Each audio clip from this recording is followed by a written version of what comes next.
So, proceed ta sa number 2 ay part 2. Apil gyapon niya number, moro to yung pinakaunag yun niya kani. As morning number 1. Number 1 po to siya ha, na doble lang, sorry.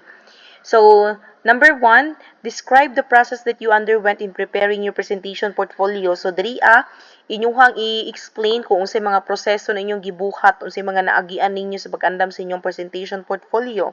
So, nice sample answer diri ayaw mo kalimot gisa nga bawal mo moingon nga nagbuhat mong project sa opisina. Dapat naragyud ta dito sa CLC nato. Kato bitong sa IP nga room. So, dito ra gyud ta taman. Unya, pero maging honest mo sa part nga naiuban project nga madala ninyo sa balay kay wala tay time.